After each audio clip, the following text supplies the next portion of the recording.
Bob Regnerus of Feedstories, Part 7.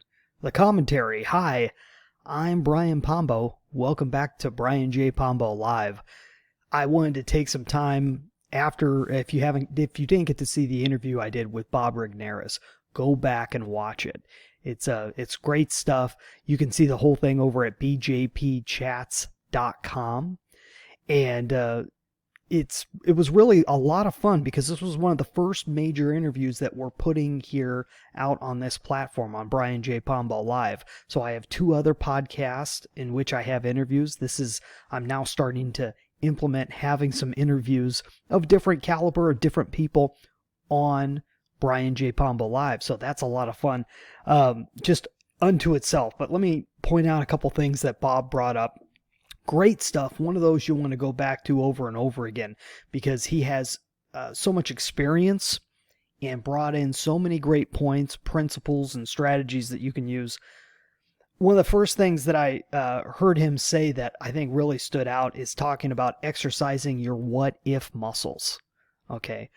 And it's in a sense of not just looking at, well, what if this wonderful thing happens, which is, as entrepreneurs, we tend to be very positive to begin with. We tend to focus on the positive, and we don't spend enough time being skeptical and looking at, okay, what if the worst case scenario happened? Or what if, just a slightly more negative version came out? What would we do about it then? How would we handle that?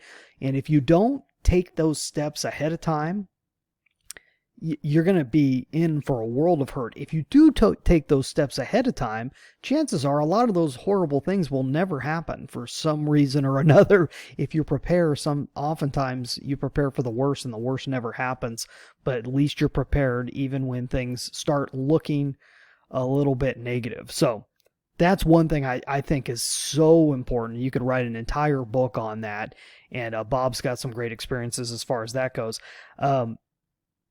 The other thing he said is, I don't want to get involved in the day-to-day with my business.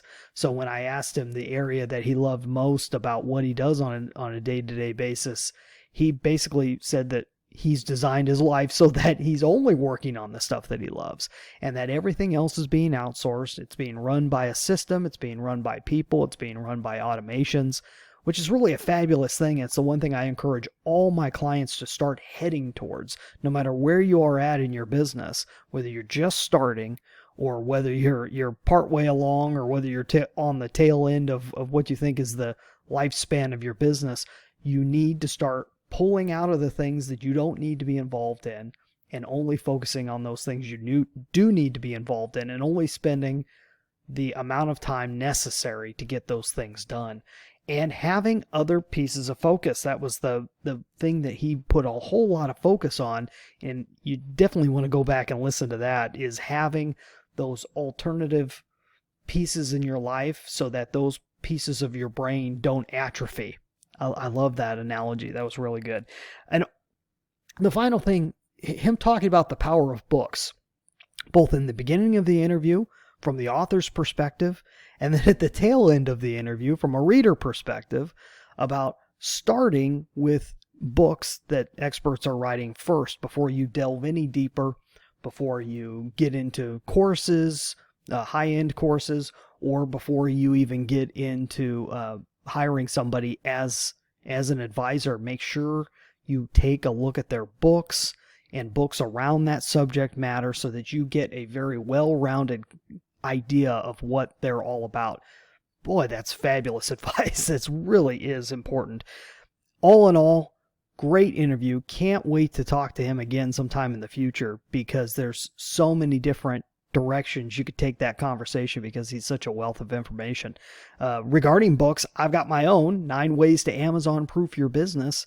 You can get a free copy of that at amazonproofbook.com. And if you'd like to be on the show as an interviewee, if you'd like to have me on your show, or if you'd like to hire me as a speaker, go to brianjpombo.com. That's all I got for today. You have a great one. Get out there and let the magic happen.